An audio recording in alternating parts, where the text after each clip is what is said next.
இனி summer holidays கண்ணு கால் GT ஹாலிடேஸ்க்கு பண்ணு.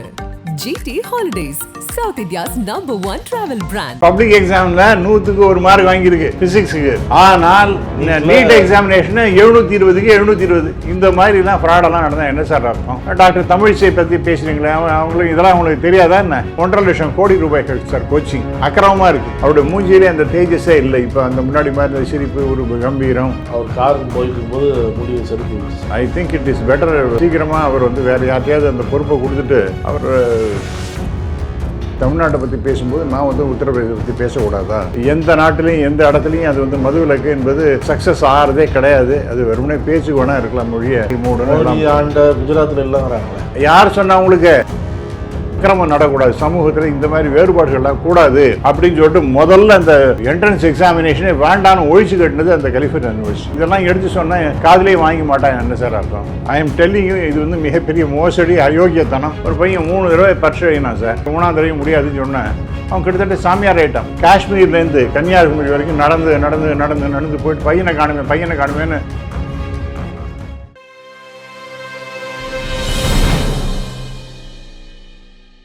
நக்கிரன் நேயர்களுக்கு வணக்கம். இன்று நம்முடன் கருத்துக்களை பகிர்ந்து கொள்ள இணைந்திருக்கிறார் அரசியல் விமர்சகர், கல்வியாளர், முனைவர் திரு ராமசுப்ரமணியம் அவர்கள். வணக்கம் சார். வணக்கம் சார். கள்ளக்குறிச்சி சம்பவம் தமிழ்நாட்டை தாண்டியும் மிகப்பெரிய அதிர்ச்சியை ஏற்படுத்தியிருக்கு.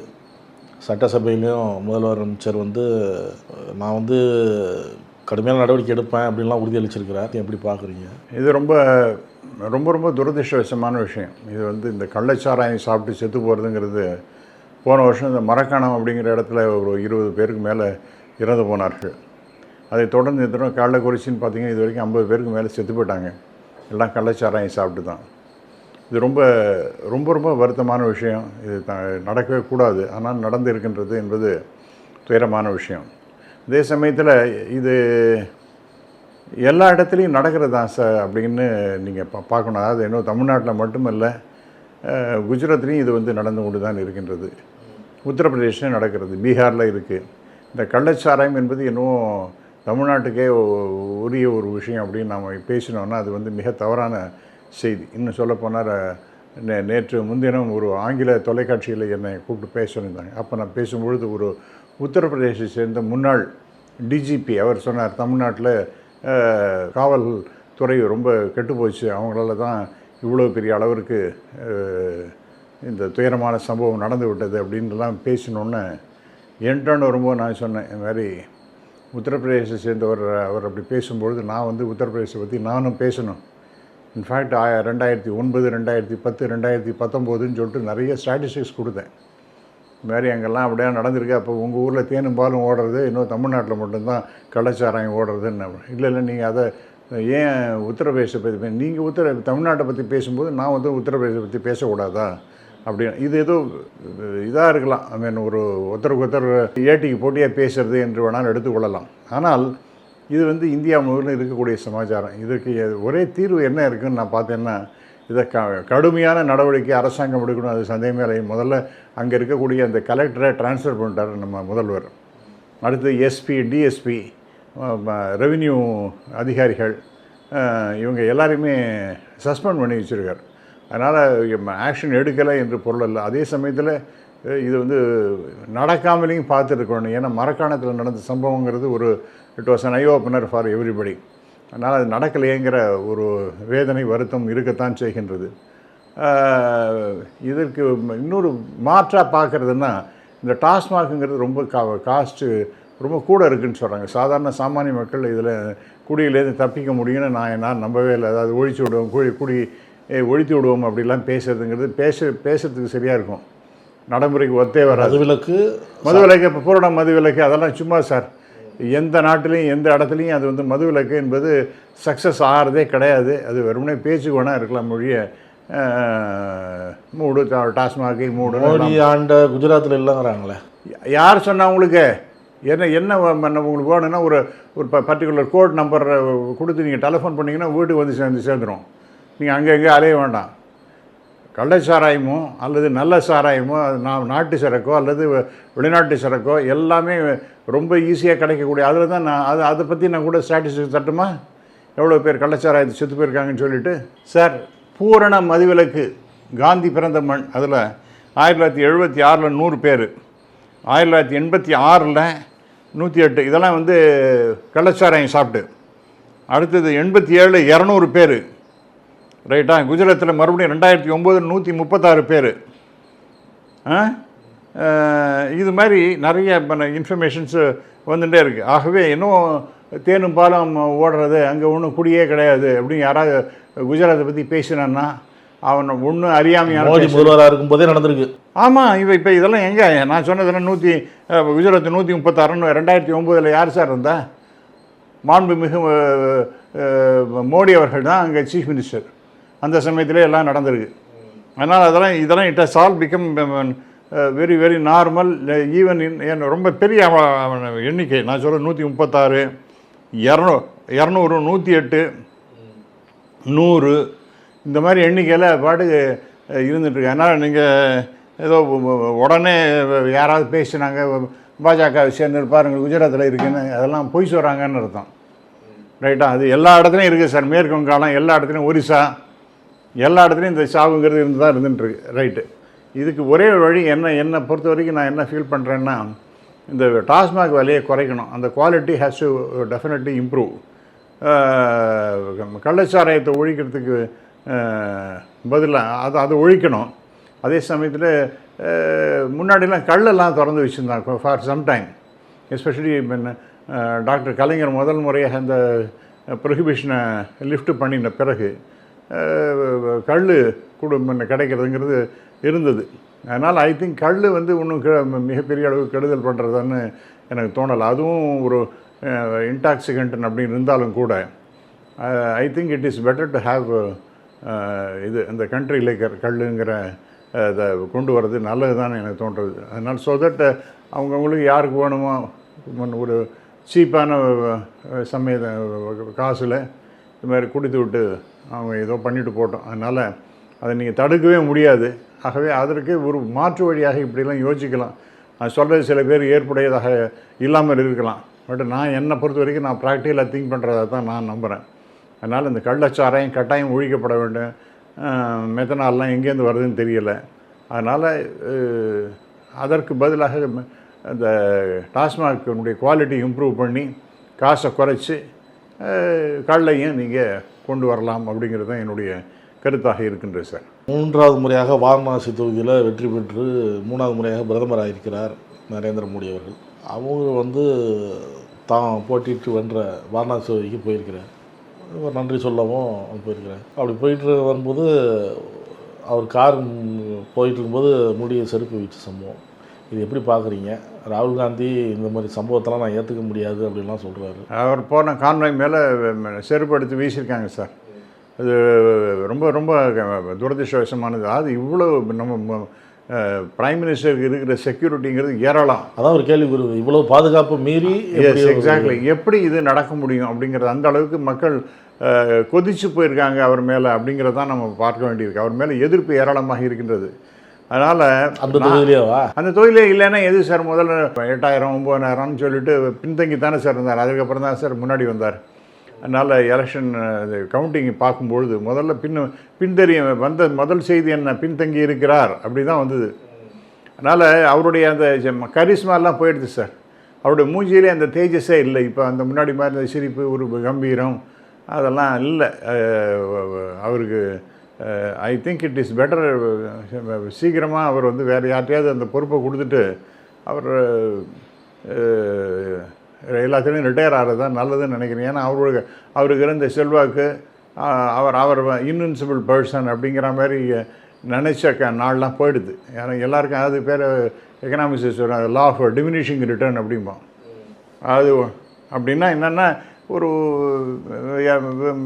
விருன்னு மேலே ஏறும், அதுக்கு பிறகு ஒரு பாயிண்ட்டுக்கு மேலே போன பிறகு அது கீழே இறக்கம்தான் வரும். அதனால் அவருடைய செல்வாக்கு என்பது சரிந்து கொண்டு தான் இருக்கின்றது அப்படிங்கிறது ரொம்ப தெளிவாக தெரிகின்றது. அண்ட் மோரோவர் அவரை பற்றி நல்ல அபிப்பிராயம், ஒரு டிக்டேட்டர் சர்வாதிகாரி மாதிரி தான் இருக்கார் அவர் அப்படிங்கிறது இப்போ பரவலாக மக்கள்கிட்ட கொஞ்சம் கொஞ்சமாக செய்தி பரவி கொண்டு இருக்கின்றது.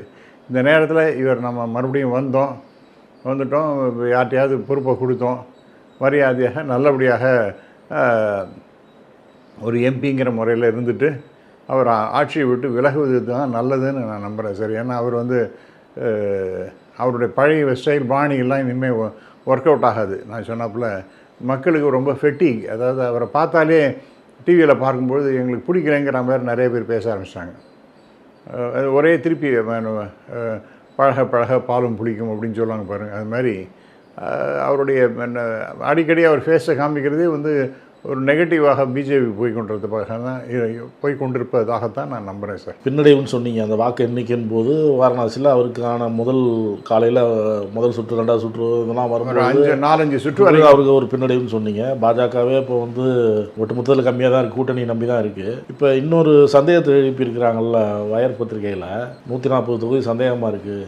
அது குறிப்பாக உத்தரப்பிரதேசம், மகாராஷ்டிரா, சத்தீஸ்கர் இந்த மாதிரி மாநிலங்கள்லாம் குறிப்பிட்டு போட்டிருக்கிறாங்க. அது எப்படி பார்க்குறீங்க? ஆமாம், அது நான் அது படித்தேன். அது ரொம்ப படிக்கிறதே ரொம்ப கஷ்டமாக இருக்குது. அதாவது அந்த எலெக்ஷன் கமிஷனை ஒரு மாதிரியாக அதை யூஸ் பண்ணி ஏதோ பண்ணியிருக்காங்கங்கிற மாதிரி ஒரு மிகப்பெரிய சந்தேகம் தான் வருது. ஃபார் எக்ஸாம்பிள், நீங்கள் 100 ஓட்டு அங்கே போலாக இருக்குன்னா 120 ஓட்டு எண்ணியிருக்காங்க சார். எப்படி சார் முடியும்? ஒரு உதாரணத்துக்கு சொல்கிறேன். அதுதான் ஒயர் பத்திரிகை சொல்கிறது. நிறைய இப்போ எண்ணிக்கையில் ஓட்டெல்லாம் பார்த்துருக்காங்கன்றாங்க. அது எப்படி இருக்க முடியும்? ஸோ ஏதோ தவறு நடந்திருக்கின்றது. அதே மாதிரி ரொம்ப ஒரு மகாராஷ்டிராவில் 48 ஓட்டில் ஒருத்தர் தோற்று போகிறார். உத்தவ் தாக்கரே அவருடைய கட்சியை சேர்ந்தவர். அந்த சமயத்தை மறுபடியும் ரீகவுண்ட் பண்ணணும் அப்படின்னு சொன்னால் அங்கே அந்த சிசிடிவி கேமரா ஒர்க்கே ஆகலை. அது என்ன, அதை பார்ப்போம், அதை வச்சு கண்டுபிடிக்கலாமேன்னு பார்த்தேன்.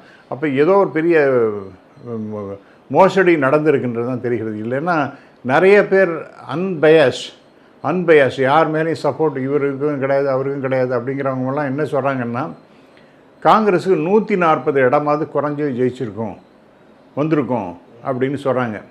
ஸோ அந்த மாதிரி இருந்ததுன்னா இப்போ இன்னும் 40 இடம் இவங்களுக்கு கூட வந்ததுன்னா என்ன ஆயிருக்கும்? ஸோ நிச்சயமாக 200 குறைவாகத்தான். நான் கூட உங்களுடைய தொலைக்காட்சியில் ஒரு தடவை சொன்னேன்னா 200க்கு குறைவாகத்தான் வருங்கிற அந்த மாதிரி தான் கிட்டத்தட்ட இருந்திருக்கும் போல இருக்குது. அதை வந்து ஏதோ மேனிப்புலேட் பண்ணி அது 140ங்கிறது இந்த ஒயர் பத்திரிக்கை ரொம்ப டீட்டெயில்டாக எழுதுகிறாங்க. அதெல்லாம் எடுத்துன்னு போய் அது காங்கிரஸ் தான் பண்ணணும். இது இந்த மாதிரிலாம் கட்டுரையெல்லாம் வந்துட்டுருக்கேன். இந்த மாதிரி வந்து எடுத்துகிட்டு போனால் செல்லுபடியாகுமா? அது பண்ணலை சார், பண்ணலை. ஆனால் அதை எடுத்துன்னு போக வேண்டியது அவசியம் என்று இன் பப்ளிக் இன்ட்ரெஸ்ட் அது நம்ம பொதுமக்கள் நலன் கருதி அதை எடுத்துன்னு போகணும். அந்த ஒரு honest organisation, transparent organisation election commission அப்படின்னு அவங்கள ப்ரூவ் பண்ணுறதுக்கு இது ஒரு வாய்ப்பாக இருக்கும். நிச்சயமாக இந்த தடவை பல இடங்களில் பிஜேபிக்கு சருகள் தான் ஏற்பட்டிருக்கு. அதை வந்து சரி கட்ட இது மாதிரி ஏதோ ஒரு தவறான வழிமுறைகள்லாம் கடைபிடிக்கப்பட்டதோ என்ற ஐயம் மிகப்பெரிய அளவிற்கு இருக்குது சார். நீங்கள் சொல்கிற மாதிரி இருந்தாலும் ஏதோ ஒரு தொகுதி 2 தொகுதி இல்லைன்னா அவ்வளோ ஒரு பூத்து 2 பூத்தில் பண்ணலாம். இது எப்படி இவ்வளோ பெரிய இடத்துலையும் பண்ண முடியறதுக்கான வாய்ப்பு இருக்கா தெரியல சார். அது அவங்க வந்து டீட்டெயில்டாக கொடுக்குறாங்க சார். இது வந்து ஏதோ ஏனோ தானோன்னு எழுதுகிற பத்திரிகை இல்லை ஒயர். அது ரொம்ப டீட்டெயில்டாக அனலைஸ் பண்ணி தான் அவங்க கொடுக்குறாங்க. 140 இடத்துல டவுட் இருக்குதுன்னு. நீங்கள் why don't come out, election commission இல்லை நாங்கள் பண்ணது கரெக்டு தான் அப்படின்னு நான் ரீகவுண்ட் பண்ண சொல்கிறேன், எல்லாரும் வந்து பாருங்கள் அப்படிங்கிற மாதிரி ஒரு அஷூரன்ஸ் கொடுக்குறது தானே சார் நியாயமாக இருக்க முடியும். உங்களை வந்து தவறான எண்ணப்பாடோடு நீங்கள் செயல்பட்டுருக்கீங்கன்னு ஒரு குற்றச்சாட்டு இருக்கும்பொழுது இல்லை நான் வந்து ஒரு குற்றத்துக்கும் சம்மதம் எனக்கு கிடையாது அப்படின்னு சொல்லிட்டு ப்ரூவ் பண்ண வேண்டிய நெசசிட்டி யாருக்கு இருக்குது சார்? டெஃபினட்டாக எலெக்ஷன் கமிஷனுக்கு இருக்க தான் செய்கின்றது. அது செய்கிறது நல்லது தான். இந்த மாதிரி இப்போ பண்ணிங்கன்னா அப்போ வந்து அந்த எலெக்ஷன் கமிஷன் மீது நம்பிக்கையெல்லாம் போடும். ஏற்கனவே அது மேலே நம்பிக்கை பெருமளவு குறைஞ்சி போச்சு. எஸ்பெஷலி இந்தியா போன்ற மிகப்பெரிய நாட்டு ஜனநாயக நாட்டில் இந்த மாதிரி வந்து தவறான செய்கைகள் மோசடிகள் நடக்கின்றது அப்படின்னு சொன்னால் அது விபரீதமான ஒரு முடிவுகளுக்கு தான் கொண்டு போய் செல்லும் அப்படிங்கிறது தான். அதனால் எலெக்ஷன் கமிஷன் இந்த குற்றச்சாட்டுகளுக்கு பதில் சொல்லி ஆக வேண்டும். அதுவும் எஸ்பெஷலி அவங்க முதல்ல கொடுத்த ஓட்டு இவ்வளோ தான் ரெக்கார்ட் ஆகிருக்குன்னு சொன்னது, பிறகு அதோட அதிகமான எண்ணிக்கையில் கவுண்ட் ஆகிருக்குன்னா எப்படி அது பண்ண முடியும்? யார் பண்ணது தப்பு? எப்படி இந்த வேறுபாடுகள் வந்தன? இதுக்கெல்லாம் அக்கௌண்ட் பண்ணணுமா வேண்டாமா? ஆகவே நிச்சயமாக இது வந்து ரொம்ப சீரியஸான சார்ஜுன்னு தான் நான் ஃபீல் பண்ணுறேன் சார். அது சரி பண்ண வேண்டிய கடமை என்பது எலெக்ஷன் கமிஷனுக்கு இருப்பதாக நான் நம்புகிறேன். கடந்த மே 5ஆம் தேதி நீட் தேர்வு நடைபெற்றுச்சு. இதில் வந்து பீகார், ராஜஸ்தான்லலாம் அந்த வினாத்தாள் கசிவு அப்படின்லாம் செய்திகள்லாம் பரவுச்சு. இன்னும் 67 மாணவர்கள் 720க்கு 707 மார்க் எடுத்திருக்காங்க. இது வரைக்கும் அந்த மாதிரிலாம் இல்லை, இது புதுசாக இருக்குது. அப்புறம் ஹரியானாவில் ஒரே தேர்வு மையத்தில் எழுதின 6 பேரை நம்ம இந்த மதிப்பெண் எடுத்திருக்கிறாங்க. ஆமாம், இதெல்லாம் வந்து ஒரு சந்தேகத்துக்குரிய வகையில் இருக்குது அப்படின்னு ஒரு கேள்வி சார். முதல்ல இது நான் ரொம்ப காலமாக நான் ஆரம்பத்துலேருந்து பேசிட்டு இருக்கிறது சார். அந்த நீட் எப்படி நடந்திருக்கு அப்படிங்கிறாங்க. இல்லை, அதாவது நான் நீட்டு போன்ற தேர்வுகள், நுழைவுத் தேர்வுகள் தேவையில்லை அப்படிங்கிறது தான். ஏன்னா 2005 2006 நான் ஒரு கட்டுரை ஒரு பிரபலமான பத்திரிகையில் எழுதினேன். உலகளாவிய நுழைவுத் தேர்வு மோசடிகள் அப்படின்னு சொல்லிட்டு, இது உலக அளவிலே இந்த நுழைவுத் தேர்வு என்பது எந்த அளவுக்கெல்லாம் ஃப்ராடாக இருக்குது அப்படின்னு சொல்லிட்டு. இப்போ இந்த நீட்டு போன்ற தேர்வுகள் வந்து நேர்மையற்றது அப்படிங்கிறதுல ஒரு சந்தேகமும் கிடையாது. உதாரணமாக நீங்கள் வந்து முதல் கோணல் முற்றிலும் கோணல் அப்படிங்கிற மாதிரி இந்த மாதிரி தேர்வு வந்த பிறகு தான் என்னாச்சுன்னா, இப்போ வந்து 6ஆம் கிளாஸ்லேருந்து ட்ரைனிங் நீட்டு தேர்வுக்காக அப்படிங்கிற மாதிரி ஜேஇஇ அதையும் இப்போ சேர்த்துட்டாங்க. ஜேஇஇ, நீட்டு தேர்வு போன்ற நுழைவுத் தேர்வுகளுக்கு அதுக்காக என்ன ஃபீஸ் 6ஆம் கிளாஸ்லேருந்து நீட்டு தேர்வுக்கான பயிற்சி கொடுக்க ஆரம்பிக்கிறான்னு சொல்ல பள்ளிக்கூடத்தில் 6ஆவது கிளாஸில் உள்ள படிப்பை மறந்துடுவான். இல்லை அதுக்கு அதையும் நடத்துகிறான்னா அதை தாண்டி இவங்களுக்கு ரொம்ப இன்டென்சிவ் கோச்சிங் கொடுக்குறாங்களா. அவங்கள டாக்டர் ஆகணும்னு 6ஆம் கிளாஸ் படிக்கிற பையனுக்கே வந்து ஒரு அழுத்தம், ஆமாம், அழுத்தத்தை கொடுத்துட்டுருக்காங்க. இது எப்படி சார் நியாயம்? இந்த மாதிரி கோமாளித்தனம்லாம் ஆரம்பிச்சதுங்கிறது நீட்டுங்கிற தேர்வு வந்த பிறகு தான் இந்த அளவுக்கு சீரியஸாக போச்சு. ஒன்று. ரெண்டாவது பார்த்திங்கன்னா, முதல் கோணல் அது. ரெண்டாவது கோணல் பார்த்திங்கன்னா, வடநாட்டில் இதை பற்றி நிறைய கட்டுரைகள் நிறைய பத்திரிகைகளில் வந்தாச்சு. அதாவது 10ஆம் கிளாஸ் பாஸ் பண்ண ஒரு பையன் ஒரு ஸ்கூலில் போய் சேர வேண்டியது, 11ஆம் கிளாஸுக்கு போய் 11, 12 படிக்கிறது, +1 அண்ட் +2 படிக்கிறதுக்காக போய் சேர வேண்டியது. அங்கே அவன் என்ன பண்ணுவான்னா, சேர்ந்துட்டு +1 சேர்ந்துட்டு அவங்களுக்கு மோஸ்ட்லி இந்த சிபிஎஸ்சி, ஐசிஎஸ்சி போன்றவர்கள் தான். அங்கெல்லாம் 11th பப்ளிக் எக்ஸாமினேஷன் கிடையாது, பேருக்காக போய் சேர வேண்டியது. அப்புறம் அவன் எங்கன்னா கோச்சிங் சென்டர்லேயே உட்காந்துட்டு இருக்க வேண்டியது. கோச்சிங் சென்டர்லேயே உட்காந்து அவன் எப்போ பார்த்தாலும் அங்கேயே உட்காந்து படிச்சுட்டு இருக்க வேண்டியது. அப்புறம் சும்மா பேருக்காக ஒரு நாளைக்கு 2 நாளைக்கு ஸ்கூலில் தலையை காமிச்சிட்டு போக வேண்டியது. அதுக்கப்புறம் 12th பப்ளிக் எக்ஸாம் இருக்குது பாருங்கள், அப்போ வர வேண்டியது, எழுத வேண்டியது. 50 மார்க் வாங்கினா உங்களுக்கு நீட் எக்ஸாம் எழுதலாம் அப்படின்னு எலிஜிபிலிட்டி வந்துடுறது. இப்போ 3வது கோணல் இந்த மாதிரி இது ஒரு பெரிய ஃப்ராடு. ஸ்கூலுக்கே வராமல் இருக்கிறது அப்படிங்கிறது மிகப்பெரிய ஃப்ராடு. அடுத்தது இப்போ நுழைவுத் தேர்வு வந்துட்டான். அவனுக்கு என்னன்னு பார்த்தீங்கன்னா, நல்லா உண்மையிலேயே நல்ல மார்க் வாங்கியிருக்கான், 100க்கு 95 மார்க் வாங்கியிருக்கான், 98 மார்க் வாங்கியிருக்கான்னா அதை எடுத்துக்கிறதே கிடையாது. அந்த மார்க்கே எடுக்காமல் நீட் எக்ஸாமில் என்ன மார்க்கோ அதையே தான் எடுத்துக்கணும் அப்படிங்கிறது எந்த விதத்து சார் நியாயம்? முன்னாடி நுழைவுத் தேர்வுகள்லாம் தமிழ்நாட்டில் கூட இருந்தன. அப்போ என்ன, அதுவே வந்து வேண்டான்னு சொல்லிட்டு டாக்டர் கலைஞர் வந்து ஒரு கமிட்டி போட்டு ஒரு ஜஸ்டிஸோடைய ரிப்போர்ட்டெல்லாம் கொண்டு வந்து அதை அடாப்ட் பண்ணிட்டு அது உச்சநீதிமன்றம் அது சரிதான் அப்படின்னு ஒத்துண்டது. அந்த நுழைவுத் தேர்வு அப்போ இருக்கும்பொழுது நான் சொல்கிறது என்னென்னா, 2006 அந்த சமயத்தில் முன்னாடி 1/3 3ல் 1 பங்கு என்ட்ரன்ஸ் எக்ஸாமினேஷன் எடுத்துப்பாங்க, 2/3 அவன் வாங்கின மார்க் +2வில் எடுத்துப்பான். அதுவாக ஒரு நியாயமாக இருந்தது. நீங்கள் 100க்கு 95 மார்க் வாங்கினாலும் அதை எடுத்துக்க மாட்டேன், நான் வந்து நுழைவுத் தேர்வு ஒண்டி தான் நான் எடுத்துப்பேன்னு சொன்னால் என்ன சார் நியாயம்? எப்படி அது வந்து ரொம்ப எங்கேயுமே இல்லாத சமாஜம். உதாரணமாக நான் இதை பலமுறை நான் பதிவு செஞ்சுருக்கேன்.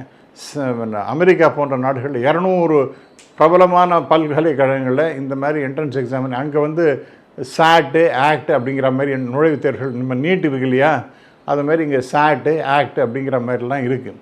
அந்த நுழைவுத் தேர்வும் வேண்டாம், ஒன்றும் வேண்டாம், அந்த மாணவர்களை பார்த்துட்டு அவங்களுக்கு தகுதிகள்லாம் இருக்குன்னா நம்ம சேர்த்துக்கலான்னு சொல்லிட்டு பல பல்கலைக்கழகங்களில் 200க்கும் மேற்பட்ட பல்கலைக்கழகங்கள் நுழைவுத் தேர்வே கிடையாது சார். குறிப்பாக இது ஏன் இந்த பிரச்சனை வந்ததுன்னா, கலிஃபோர்னியா மாகாணம் நிறைய மாணவர்கள் கருப்பு, அந்த பகுதியில் இருக்கக்கூடியவர்கள் கருப்பர்கள் நிறைய பேர் இருக்காங்க. ஹிஸ்பானிக்ஸ்னு பேர், கருப்பர்கள்னு பேர். ஹிஸ்பானிக்ஸ்னால் அந்த மெக்சிகோ போன்ற பகுதியிலேருந்து வரக்கூடியவர்கள் கருப்பர்கள். இவங்கள்லாம் வந்து அந்த குழந்தைகள்லாம் யூனிவர்சிட்டியை படிக்க வர மாட்டேங்கிறான். அவங்க தானே இங்கே நிறைய பேர் இருக்காங்க. அப்போ என்ன நடக்கிறது, ஏன் வரமாட்டேன்றாங்கன்னு ஒரு ஸ்டடி பண்ணும்பொழுது, அந்த யூனிவர்சிட்டியே ஸ்டடி பண்ணுறது, அங்கே போய் பார்த்தா அங்கே அந்த பசங்களாம் எங்களாலாம் முடியல, இந்த காம்படிட்டிவ் எக்ஸாம்லாம் எங்களால் தயாரிக்க முடியல, பைசா கிடையாது, எங்களுக்கு அந்த வாய்ப்பு வசதியெல்லாம் ஒன்றுமே கிடையாது. அதனால் நாங்கள் வந்து அந்த +2 அந்த முடித்த பிறகு நாங்கள் வேலைக்கு போயிடுறோம், ஏதோ பண்ணுறோம் அப்படின்னு சொல்லிட்டு சொல்கிறோம். ஸோ அது வந்து அவங்க மனசில் தைக்கிறது. கலிஃபோர்னியா யூனிவர்சிட்டி பிரமாதமான யூனிவர்சிட்டி அமெரிக்காவில். அவங்க இந்த மாதிரி ஆய்வு பண்ணிவிட்டு இந்த மாதிரி அக்கிரமம் நடக்கூடாது, சமூகத்தில் இந்த மாதிரி வேறுபாடுகள்லாம் கூடாது அப்படின்னு சொல்லிட்டு முதல்ல அந்த என்ட்ரன்ஸ் எக்ஸாமினேஷனே வேண்டான்னு ஒழிச்சு கட்டினது அந்த கலிஃபோர்னியா யூனிவர்சிட்டி. அதை தாண்டி பல்கலைக்கழக பேராசிரியர்கள் கூட்டமைப்புன்னு ஒன்று இருக்குது. அந்த கூட்டமைப்பு அவங்க ஸ்டடி பண்ணுறான் அமெரிக்கா முழுவதும். அவன் பார்த்தா அவங்க தான் சொல்கிறாங்க, ஏழ்மையான குழந்தைகளால் பணம் கொடுத்து தயாரிப்பு எல்லாம் செய்ய முடியல, பணக்கார குழந்தைகள் அவங்களால தயாரிக்க முடிகிறது, அவங்க தான் நிறைய இடத்துக்கு போயிடுறாங்க, நல்ல யூனிவர்சிட்டிலாம் போயிடுறாங்க, அதனால் இது கூடவே கூடாதுன்னு அவங்களும் ரெக்கமெண்டேஷன் போட்டாங்க. அதனால தான் ஒரு 200க்கும் மேற்பட்ட யூனிவர்சிட்டியில் என்ட்ரன்ஸ் எக்ஸாமினேஷனு கிடையாது. அப்போ இங்கே வந்து இதெல்லாம் எடுத்து சொன்னால் காதிலே வாங்கி மாட்டாங்க. என்ன சார் அர்த்தம்? இந்த மாதிரி நியாயமான ஒரு கோரிக்கைகள், விண்ணப்பங்கள், சஜஷன்ஸ்லாம் கொடுத்தா நீங்கள் எதையுமே ஏற்றுக்க மாட்டீங்க. அப்போ ஏதோ மிக சிறந்த ஒரு வழி, நல்ல டாக்டர் படிப்புக்கு வர வேண்டியது என்னன்னு பார்த்தா நீட்டு தான் சொன்னால் இதை விட அயோக்கியத்தனம் வேறு எதுவுமே கிடையாது sir. I am telling you, இது வந்து மிகப்பெரிய மோசடி, அயோக்கியத்தனம், இது கூடாது என்பது தான். அதை தாண்டி நீங்கள் சொல்கிறீங்க பாருங்கள், எப்படிலாம் அதை பாஸ் பண்ணுங்கிறதுக்காக செத்து பண்ண சார். ஒரு பையன் சார் கோட்டா ராஜஸ்தானில் ஒரு பையன் 3 தடவை பரீட்சை எழுதினான் சார். அவனால் இந்த தடவை பாஸ் பண்ண முடியும், 3ஆம் தடவை முடியாதுன்னு சொன்னேன். அவன் கிட்டத்தட்ட சாமியார் ஆகிட்டான். காஷ்மீர்லேருந்து கன்னியாகுமரி வரைக்கும் நடந்து போயிட்டு பையனை காணுமேன்னு எல்லா இடத்துலையும் பார்த்தா இந்த மாதிரி ஒரு பரிதாபமாக ஒரு வெகபான் மாதிரி அங்கேயும் எங்கேயும் போயிட்டுருக்கேன். அப்புறம் நீ உனக்கு வேண்டாம்ப்பா, நீ படிப்பு இந்த வேண்டாம், உனக்கு என்ன முடியுமோ அதை நீ படி, இல்லை படிக்கவே வேண்டாம்னாலும் வேண்டாம் விட்டுடுன்னு சொல்லிட்டு எனக்கு நீ உயிரோடு இருந்தால் போகிறேன்னு சொல்லிட்டு அம்மா அப்பா அவனை அழிச்சுன்னு போயிருக்கான். ஆமாம். அப்புறம் வந்து கோட்டாவில் ஏராளமான மாணவர்கள், எப்போ பார்த்தாலும் நம்ம தமிழ்நாடை பற்றி பேசிகிட்டு இருக்கோம், அங்கே கோட்டாவில் ஏராளமான மாணவர்கள் இந்த நீட் எக்ஸாம் அது கிராக் பண்ணுறேன்னு சொல்லிட்டு போயிட்டு அங்கே தற்கொலை பண்ணிகிட்டு இருக்காங்க. அது that is happening all over India முழுக்கலும் இந்த மாதிரி தற்கொலைகள் ஏராளமாக இருக்கின்றன. அப்புறம் நீங்கள் சொன்னது பாருங்கள், முறைகேடுகள், வினாத்தாள் கசிவு சார். 67 பேர் 720க்கு 720, தட்ஸ் அ மேக்ஸிமம். 100க்கு 100ன்னு சொல்கிறோம் இல்லையா, அந்த 100க்கு 100ங்கிறதுனா 720க்கு 720, அந்த 720க்கு 720 வாங்கி பாஸ் பண்ணியிருக்காங்க சார். இதில் ஒரு கொடுமை என்னென்னா, குஜராத்தை சேர்ந்த ஒரு பொண்ணு ஃபிசிக்ஸில் 1 மார்க்கு, ஒரே ஒரு மார்க்கு, ஆனால் அது வந்து நீட் எக்ஸாமினேஷன் 720, அதாவது +2 சப்ஜெக்டில். ஆமாம், +2 பப்ளிக் எக்ஸாமில் 100க்கு 1 மார்க் வாங்கியிருக்கு ஃபிசிக்ஸுக்கு. ஆனால் நீட் எக்ஸாமினேஷனு 720க்கு 720. என்ன சார் அது?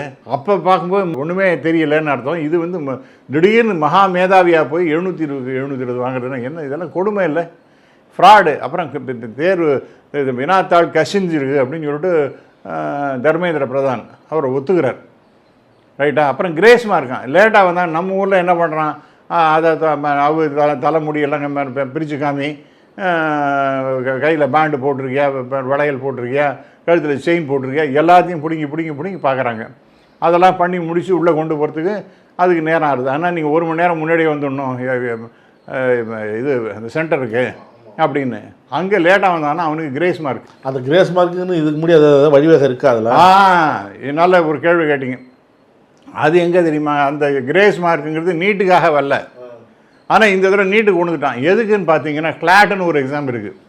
அது என்ன கிளாட்டுன்னா, லா எக்ஸாமினேஷன், ஆல் இண்டியா லெவலில் நடக்கக்கூடிய கிளாட்டுன்னு ஒரு எக்ஸாமினேஷன் இருக்குது, லா என்ட்ரன்ஸ் எக்ஸாமினேஷன்.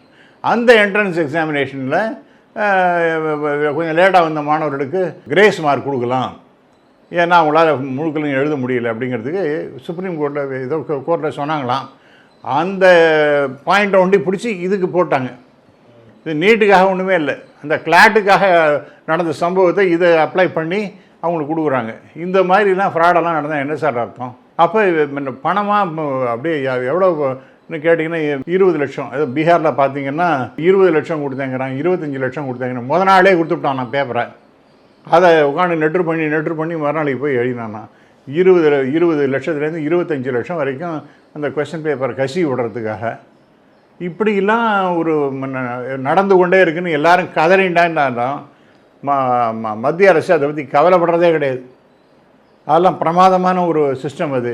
இங்கே காங்கிரஸ் போராட்டம் நடத்துது, திமுக போராட்டம் நடத்துது அப்படின்னு கேள்வி கேட்குறப்ப தமிழிசை என்ன சொல்கிறாங்க, அமைச்சர் நடவடிக்கை எடுக்கிறதா சொல்லிட்டாரு, ஏழை எளிய மாணவர்கள் நீட்டு மூலியமாக தான் உள்ளே போகிறாங்க படிக்கிறாங்க, அப்படிங்கும்போது ஏன் இது அரசியல் செய்யணும்னு கேள்வி கேட்குறாங்க. அவங்க தான் அரசியல் பண்ணுறாங்க. இந்த மாதிரிலாம் இருக்கே. அண்ட் அனதர் பாயிண்ட் சார், நீங்கள் இப்போ இந்த தடவை 140 மார்க் வாங்கினா நீங்கள் காலேஜில் சேரலாம். இன்னொரு கவர்மெண்ட் காலேஜ் சேர்கிறதுக்கு தமிழ்நாட்டில் இப்போ இந்த தடவை எக்கச்சக்கமாக மார்க் போட்டதுனால 650 மார்க் வாங்கினா சேரலாம் கவர்மெண்ட் காலேஜ். அதுக்கு குறைவாக இருந்ததுன்னா உங்களால் முடியாது.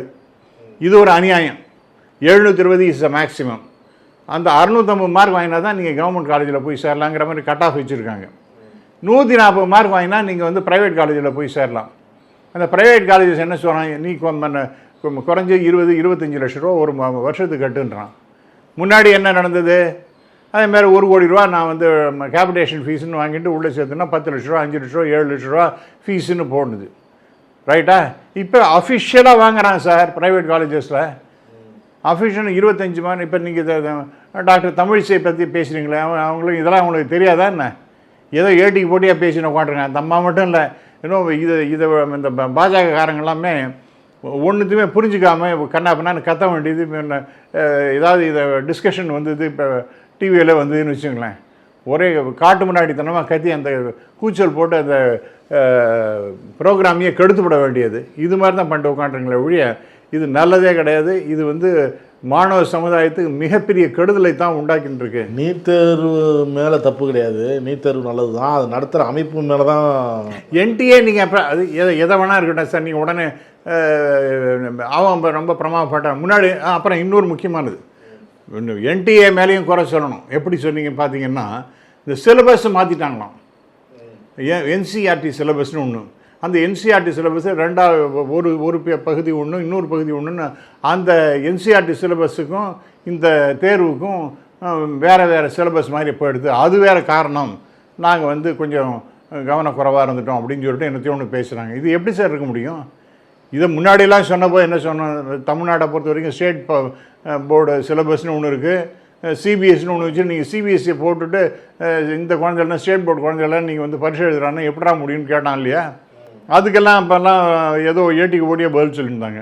இப்போ என்டிஏ நேஷனல் டெஸ்டிங் ஏஜென்சி இந்த மாதிரி ஆன்சர் சொல்கிறது. தேர்வு முறைகள் அது நிறைய ஊழல்கள் நம்ம ஊர்லாம் அதெல்லாம் பண்ணுறதே கிடையாது. பர்ஃபெக்டாக எல்லாத்தையும் பண்ணிகிட்டு இருக்காங்க. இந்த 1 மணி நேரத்துக்கு முன்னாடி வாங்குகிறான், என்னென்னலாம் டெஸ்ட்டு பண்ணுமோ அதெல்லாம் அவங்க பண்ணிடுறாங்க. பட் அங்கெல்லாம் அவ்வளோ சீட்டு டெஸ்ட் எல்லாம் பண்ணுறாங்களா என்ன? எல்லாரையும் உடம்புல அது இருக்கக்கூடாது இது இருக்கக்கூடாதுன்னு 1008 கேள்வி எல்லாம் இருக்கே, அதெல்லாம் பண்ணுறாங்களா என்ன? ஆகவே ஊர் கிடச்சோம் பிள்ளையார் கோயில் ஆண்டின்னு சொல்லிட்டு தமிழ்நாட்டில் ஒண்டி தான் நம்ம கரெக்டாக பண்ணிட்டு உட்காந்துருக்கோம். மற்றவனுக்கெல்லாம் விதிவிலக்கு ரிலாக்ஸேஷன் அப்படின்லாம் போயிட்டு இருந்தால் என்ன சார் அர்த்தம் அது? ஆகவே இது வந்து அடிப்படையாக அப்புறம் இப்போ இந்த எஜுகேஷன் என்பது என்ன, ஸ்டேட்டுக்கும் உள்ளது சென்ட்ரலுக்கும் உள்ளது தான்.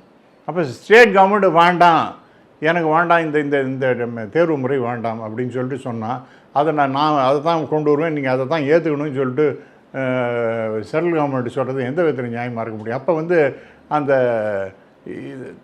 ஸ்டேட்டுக்கு இருக்கக்கூடிய அந்த பவர்ஸை நீங்கள் எல்லாத்தையும் எடுத்துன்னு போகிற மாதிரி தானே ஆறுது. அப்போ பவர்லெஸ் ஸ்டேட் கவர்மெண்ட்டாக தானே ஆறுது. எங்கே அவங்களுக்கு பவர் இருக்கோ அதில் கூட நீங்கள் கையை வைக்கிறீங்கன்னா எந்த விதத்தில் நியாயமாக இருக்க முடியும்? ஆகவே இதை பற்றி நிறைய பேசியாச்சு சார். அண்டு அந்த பிஸ்னஸ் எவ்வளோ தெரியுமா? 1.5 லட்சம் கோடி ரூபாய்கள் சார் கோச்சிங். அக்கிரமமாக இருக்குது. 1.5 லட்சம் கோடி. அது இப்போ நான் போன வருஷம் 3 வருஷம் கணக்கு நான் சொல்கிறேன். இப்போ என்ன இருக்குமோ அது ஆமாம் 2 லட்சம் கோடிக்கு மேலேயும் தாண்டி போயிருக்கும். இவ்வளோ அநியாயங்கள் நடக்கக்கூடிய இந்த நீட்டுங்கிற தேர்வு நமக்கு தேவைதானா அப்படிங்கிறத நம்ம பார்க்கணும். பல்வேறு விஷயங்களை பகிர்ந்துட்டீங்க. நன்றி சார். மிக்க நன்றி சார். நக்கீரன் டிவிக்கு சப்ஸ்கிரைப் செய்யுங்கள். உங்கள் ஆதரவே எங்கள் பலம். ஆசிரியர்களுக்கு நண்பனாகவும் மாணவர்களுக்கு ஆசானாகவும் திகழும் தேர்வு வழிகாட்டி. ஒவ்வொரு பாடத்திற்கும் அனுபவமிக்க ஆசிரியர்களின் துல்லியமான தெளிவான விடைகள். CNC இருக்கு, தேர்வு பயம் எதற்கு? இது தீரன் பப்ளிஷிங் ஹவுஸ் விற்பனை வெளியீடு.